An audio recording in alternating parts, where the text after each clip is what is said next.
President Trump's lawyer Rudy Giuliani predicted Wednesday night that special counsel Robert Mueller's investigation would backfire on him.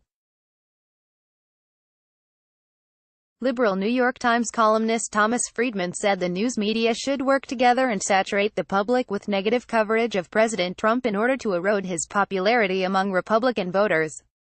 Former White House Deputy Chief of Staff Karl Rove says Republicans have a fighting chance to keep their House majority.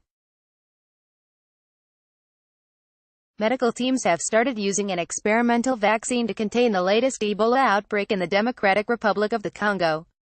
CNN White House correspondent Jim Acosta said Wednesday night that whenever President Trump calls CNN fake news during a press conference, he takes it as an invitation to ask Trump a question. Rashida Tlaib, a Democrat running for a House seat in Michigan, said Thursday she probably won't vote for Nancy Pelosi to lead the Democrats if she wins in November. Argentina's Senate has rejected a bill that would legalize abortion up to 14 weeks. Space Force. There will be an honor guard on hand to greet Vice President Mike Pence as he arrives at the Pentagon this morning to formally start the countdown for President Trump's plan to launch a sixth and separate service in the U.S. military known as Space Force. He'll be welcomed by Defense Secretary Jim Mattis, who in the past opposed a separate Space Corps that would be under the Air Force but who said this week, "We are in complete alignment with the President's concern about protecting our assets in space." Republicans on Wednesday claimed Tuesday night's GOP primary and special elections were referendums on President Trump, but for very different reasons. The Republican National Committee has a message in the wake of Tuesday's election: winning is winning.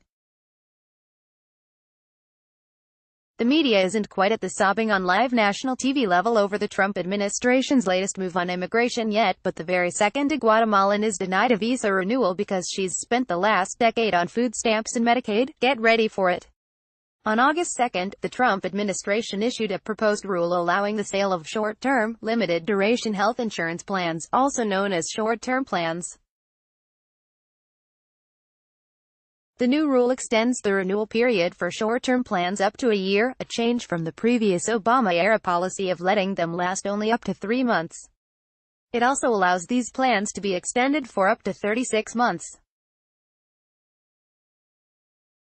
China abruptly changed course Wednesday and removed oil from a list of American products it is subjecting to tariffs, as the energy-hungry country acknowledged the limits on trade war losses it can absorb. In his final push before the 2016 presidential election, then-candidate Donald Trump spent the end of October furiously crisscrossing the country for nightly rallies with thousands of supporters. 7 alone, the day before Election Day, the oldest president to be greeted voters in 5 different states over 12 hours. Short-term health insurance is medical insurance that provides coverage for less than 365 days. After the passage of the Affordable Care Act, the Obama administration limited this type of coverage to less than 90 days. On August 1, 2018, the Trump administration released a ruling which allows the public to purchase short-term health insurance up to 1 year, reversing the Obama administration ruling. The new policy also allows the short-term insurance to be renewed twice, essentially allowing coverage to extend up to 3 years.